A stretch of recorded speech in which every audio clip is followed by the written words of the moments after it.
Hey y'all, this is Siege, and today I want to go over what I feel is next, or at least should be in my opinion, for Destiny, beginning with the April update and heading into Destiny 2. Now, if you haven't seen parts 1 through 3 of the series, I recommend watching those now. I'll leave a link in the description. Then you can come back and watch this, and then have a better understanding of where we're at in regards to the theory. As I mentioned in the last video, the updated Kingsfall raid would have brought into view the main antagonists left in the game, basically Xivu Arath and Savathun, Oryx's sisters. Now, by defeating Xivu Arath, we've now isolated Savathun as the last remaining threat, having defeated the rest of the Hive leadership. In this video, I want to talk specifically about why I feel she, and not Oryx, is actually the true evil in the Destiny universe, and how this will tie into Destiny 2. Now, the Taken King expansion included the Books of Sorrow grimoire cards that were received upon finding calcified fragments on the Dreadnought. These books gave us a history of the Hive and how Oryx came to power. Let me go over that story briefly. Oryx was once Orash, one of 3 heirs to the Osmium throne, the other 2 being Savathun and Zero. The Osmiums were a civilization living on the Fundament, a gas planet with 52 moons in extreme conditions.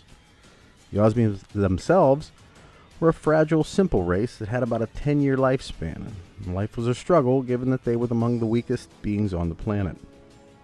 They were presided over by their 10-year-old king, who many had speculated had gone mad, raving about a thing called the God Wave, which was an alignment of all these moons, causing cataclysmic storms and end of the world as they knew it.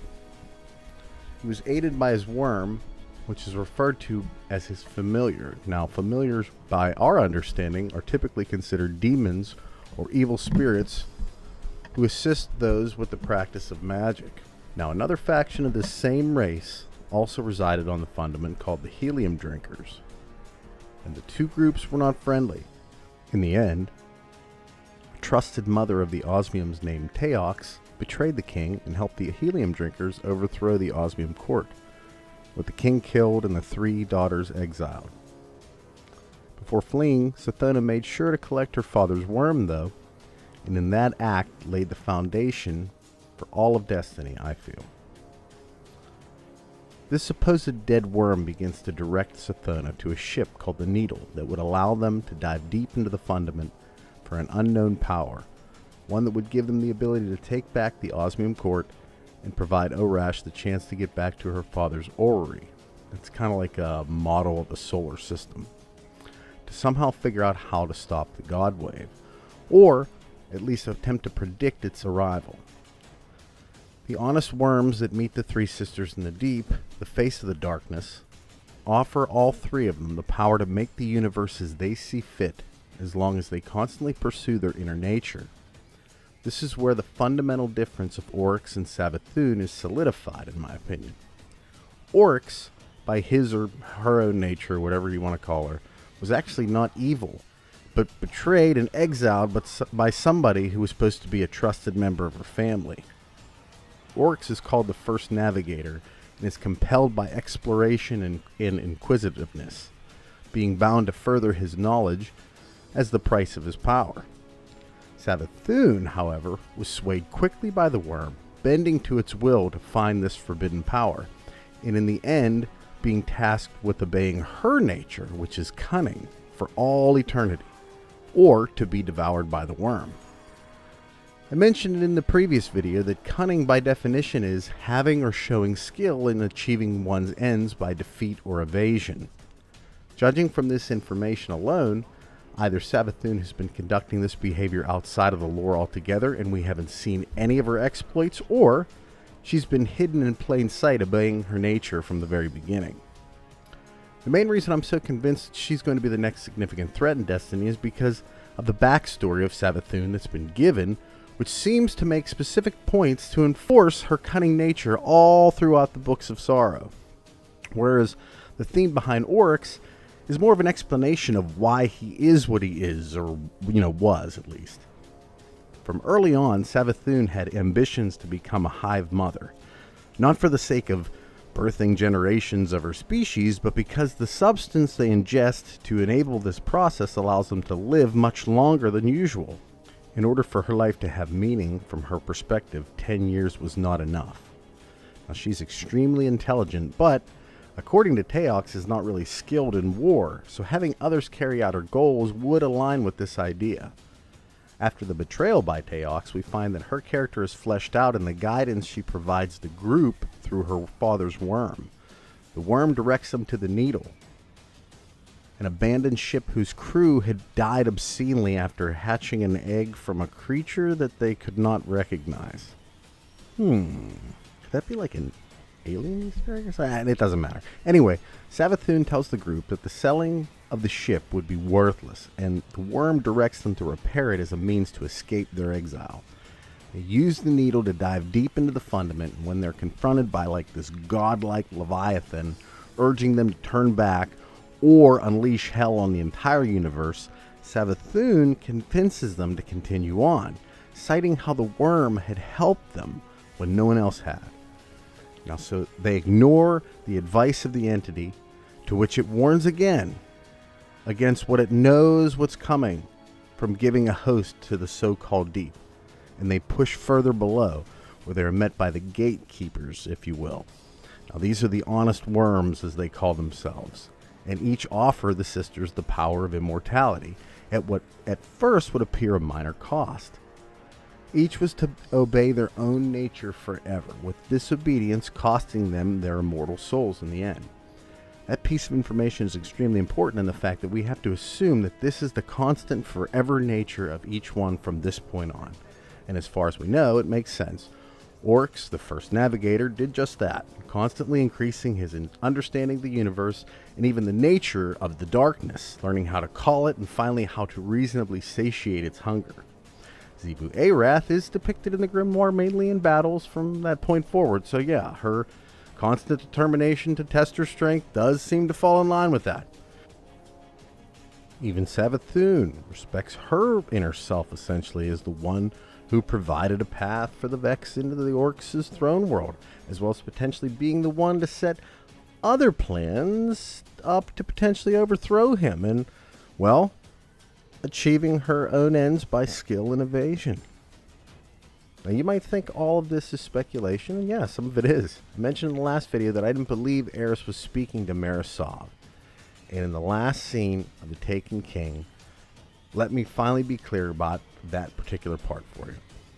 I said I felt she was speaking to Savathun and still believe that, but after doing some additional research, I want to float something out there to chew on a little bit as a proper conclusion to at least this part of the series. What if Savathun and Marisov are the same person? Not much is known about the Awoken or how they came about, just that the collapse changed these individuals in a way the lore doesn't explain. Also consider a few other things. 1. Bungie has gone on record as stating that the Queen isn't dead, which seems pretty amazing given the carnage at the beginning of The Taken King, unless of course Marisov can only be killed in her own throne world. Her father is darkness. Now, she says that herself. Marisov also knew of Oryx long before Eris Morn came to her to plan the first assault on Crota. When Eris reveals her intentions to end Oryx, the Queen smiles and replies, "Then let us end him." After all, Savathun herself has ended Oryx so many times up to this point that she would be confident they could do it again. Also, who was the one that let Eris out of the pit, and exactly how did she know about Oryx after that point? Again, this is another area the lore conveniently leaves out. What about the power the Queen possesses? There's literally no instance of any other Awoken having anything close to this, other than the Techians, I guess you could say. And consider that those same people, that brood of tech witches she surrounds herself with, she conveniently enough refers to them as her coven.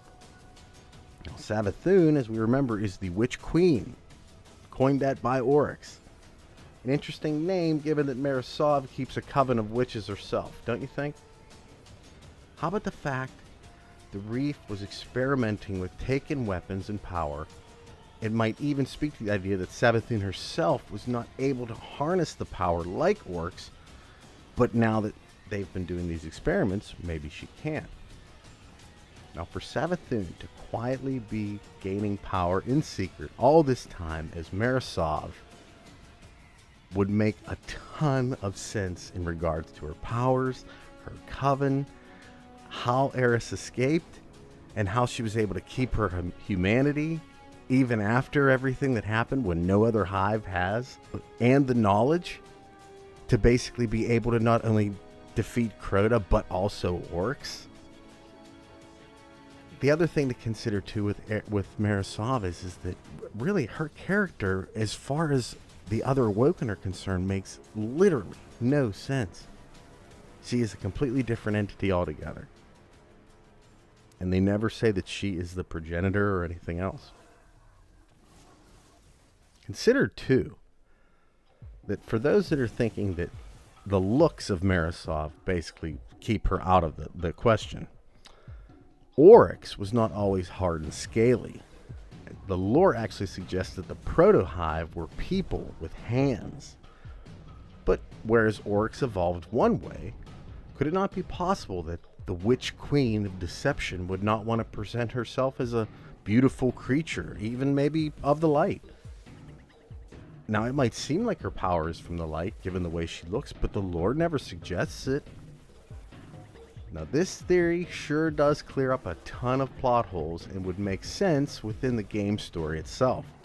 Savathun is brilliant and deceptive and doesn't agree with the role of Oryx. Here, listen to this. In the Strict Proof Eternal Grimoire card, she says to Oryx, "This thing we believe, that we're liberating the universe by devouring it, that we're cutting out the rot, that we're on course to join the final shape. I haven't found a strict eternal proof. We might yet be wrong." To which he replies to her, "Sister, it's us. We're the proof. We the hive. If we last forever, we prove it. And if something more ruthless conquers us, then the proof is sealed." She looks back at him with eyes like hot needles, obviously angry with that. She says, "I like that." She says, "That's elegant." And of course, she has had this thought before. Alright, so maybe I'm a conspiracy theory nut here, but her reply, in my opinion, speaks volumes, basically offering approval from Oryx if she is to overthrow him. If we last forever, then we prove her right, and if not, then we don't, which she is obviously appreciates because her rule will then be just even in his eyes if she's able to overthrow him.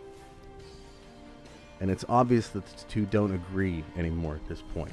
Now, keep in mind that that role that's in the universe right now, she's pretty much got it, right? I mean, he's dead, so who does the lore provide us information as to the most logical heir to his throne would be? She's the next in line as far as age would be concerned, and probably the most logical, maybe even over Oryx to begin with. Wouldn't it be something if we were the ones that provided her the ultimate power through basically killing Crota and Oryx? I mean, we were okay with doing it for the regular queen, right? This is just a different one. Right? Maybe at least. Heck, even their names sound similar. Savathun and Marisov. Is that something the writers may have unconsciously done because of the connection they have overall in the game? Who knows? What do you think about this? I'm not saying it's completely accurate, but let me say one thing to those who might detract. A lot of time and space within the lore has been taken up by laying this foundation of the type of person that Savathun is supposed to be. And this isn't by accident. There's a reason why this stuff is written in there. And given that she has been developed like this, there's a pretty good chance I feel she'll play a really prominent role in Destiny 2.